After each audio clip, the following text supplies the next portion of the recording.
CBSE class 10 वालों, phase 1 phase 2 तुम्हें पूरा समझ आ गया होगा। तुम लोगों ने जो फरवरी में एग्जाम दिए, अब कुछ बच्चे जो हैं वो इंप्रूवमेंट या जो फेल हो गए थे वो फेज 2 में एग्जाम दे रहे हैं। अभी तुम्हारा साइंस का हो गया, मैथ्स का हो गया है, एसएसटी का बचा हुआ है जब मैं ये वीडियो बना रहा हूं।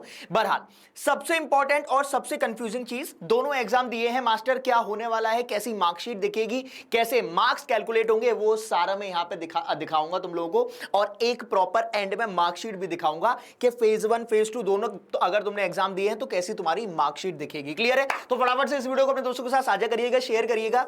चैनल पे नए हैं, सेशन पे नए हैं तो प्लीज एटलीस्ट वीडियो तो लाइक कर दें। और अगर तुम्हारे छोटे छोटे क्यूट से भाई बहन है तो उनको ये चैनल शेयर कर दो भाई, क्योंकि अब क्लास 10 हम फिर से शुरू करने वाले हैं। बहरहाल शुरू करते हैं बिना किसी देरी के। तो भैया क्या दिक्कत है, फेज 1 फेज 2 मार्क्स कैलकुलेशन कैसे होगी, बेस्ट ऑफ 2 वो मैं तुम्हें बताता हूं। अच्छा, सबसे पहले वैसे तो तुम लोगों को पता ही है, एग्जाम चल भी रहे हैं, ये बस बताने के लिए कि फेज 1 जो है वो तुम्हारा फरवरी मार्च में चलता है और जो फेज 2 है वो मई जून में रहेगा। क्लियर है? रिजल्ट जो है वो तुम्हारा जुलाई में आ जाएगा, है ना। अब कब देते हैं फेज 2 वाले, मतलब फेज 2 या बोर्ड 2 एग्जाम कब दिया जाता है, जब आपके फेज 1 में कम नंबर आए हो या फिर फेल हो गए हो। क्लियर? अच्छा, बढ़िया बात है, ये पूरा अच्छे से देख लेना। अब नेक्स्ट ये है सबसे इंपॉर्टेंट, बेस्ट ऑफ 2 रूल लगता है इधर।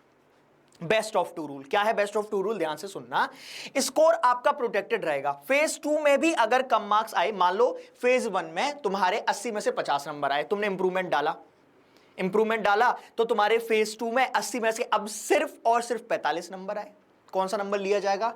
50 नंबर लिया जाएगा, जिसमें ज्यादा नंबर होंगे उसको ऐड किया जाएगा। सब्जेक्ट वाइज कंपेयर, ठीक है, हर सब्जेक्ट के मार्क्स अलग अलग कंपेयर होंगे, ओवरऑल कुछ नहीं होगा, अलग अलग देखा जाएगा, ओवरऑल से फर्क नहीं पड़ता। इंटरनल फिक्स है, 20 नंबर का था तो 20 नंबर का ही आपका रहेगा, उसमें कोई भी चेंज नहीं होने वाला है। क्लियर है?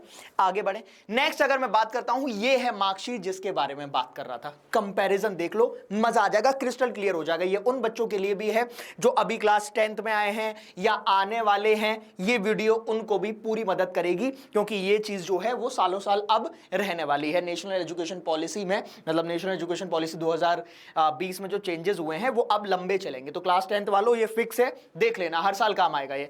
मान लो फेज 1 में 62 नंबर आए, फेज 2 में 78 आए, कौन सा लिया जाएगा? 78।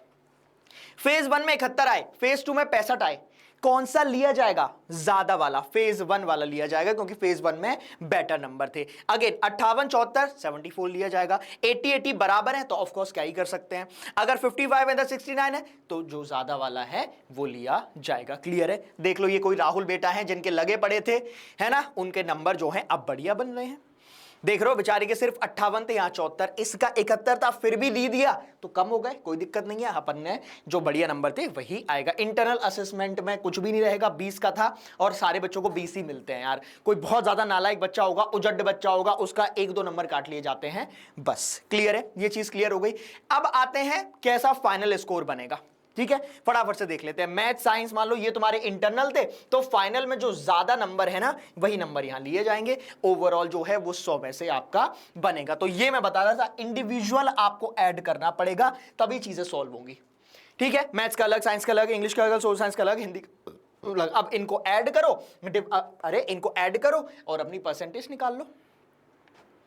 ठीक है, अरे इन सबको ऐड करो और डिवाइड बाई 500 कर दो, काम हो जाएगा। और ठीक है, ये हो गया। या फिर डायरेक्टली डिवाइड बाई 5 कर देना, तुम्हारी परसेंटेज निकल के आ जाएगी। नेक्स्ट, पूरा क्लियर हो गया। अब ओवरऑल मैं आपको बताता हूं, मैथ्स 3 सब्जेक्ट में इंप्रूव कर सकते हो, वो तुम लोगों को पता होगा। जो आगे बच्चे आने वाले हैं उनके लिए मैं बता रहा हूं, सारे 5 सब्जेक्ट में नहीं होता, सिर्फ 3 अलाउड है। सब्जेक्ट चेंज नहीं कर सकते, ऐसा नहीं है मैथ्स था तो कुछ और ले लिया, पॉसिबल नहीं है। जो फेज 1 में था वही फेज 2 में रहने वाला है, वही सब्जेक्ट रिपेयर करो जो फेज 1 में दिए थे। इंटर असेसमेंट फिक्स है, स्कोर सिर्फ बढ़ेगा घटेगा नहीं। क्या बढ़िया तरीके से मैंने तुम्हारे लिए लिखवाया इधर, है ना, सिर्फ बढ़ेगा घटेगा नहीं। अगर कम नंबर आए हैं तो वो नहीं माने जाएंगे। सिलेबस फेज 1 जैसा ही होगा, सिलेबस चेंज नहीं होता है। क्लियर? चलिए आगे बढ़ते हैं। कब देना चाहिए कब नहीं देना चाहिए, हालांकि अभी वाले बच्चों ने तो दे दिया है, ये मैं आगे जो अब आ रहे हैं क्लास 10th में उनके लिए बता रहा हूं। किसी सब्जेक्ट में फेल हो गए हो, किसी सब्जेक्ट में अगर फेल हो गए हैं, ठीक है, तब अपीयर करना है। 33 मार्क्स से कम है, गुड कॉलेज में साइंस कॉमर्स लेना है तो है, 1-2 सब्जेक्ट में बहुत खराब परफॉर्मेंस रही है तब आप ले सकते हो। ठीक है, सोच के डिसाइड करो कब, जब फेज 1 में अच्छे मार्क्स आए हैं, ऑलरेडी 80 में से 70 प्लस है, कोई जरूरत नहीं है देने की। प्रिपरेशन पूरी नहीं है, मत लो रिस्क, क्यों लेना है फालतू, क्यों फालतू मेहनत करनी है। स्ट्रेस ज्यादा है क्या? अरे सर मत कर, ठीक है। टारगेट कॉलेज जो आपका कॉलेज है, जैसे स्कूल में आपको पढ़ना है, कुछ बच्चे स्कूल मतलब कुछ जो स्कूल्स हैं 10th के बाद 11th में स्विच करना चाहते हैं, तो उनको पर्टिकुलर परसेंटेज चाहिए होती है कि साइंस में मेरे इतने नंबर हो, ओवरऑल परसेंटेज 95 प्लस हो, तो आप कर सकते हो। क्लियर है? बहुत बढ़िया से मैंने तुम्हें बता दिया है, सारी कंफ्यूजन तुम्हारी क्लियर हो जानी चाहिए। बस अब आप ये वीडियो अपने दोस्तों के साथ शेयर कर दें, आपके अगर छोटे भाई बहन हैं उनको भी बता दें कि फेज 1 और फेज 2 में कौन सा इंपॉर्टेंट है। ऑफ कोर्स जो फेज 1 है वो मैंडेटरी रहता है। आई होप आपको सारी इंफॉर्मेशन मिल गई होगी, चीजें क्लियर हुई। तो कमेंट बॉक्स में बस दिल बना देना और मास्टर लिख देना, है ना, दिल बना के मास्टर लिख देना, मैं समझ जाऊंगा खबर तुम तक, दिल तक पहुंच चुकी है। बने रहिए चैनल पे। All the best, bye bye.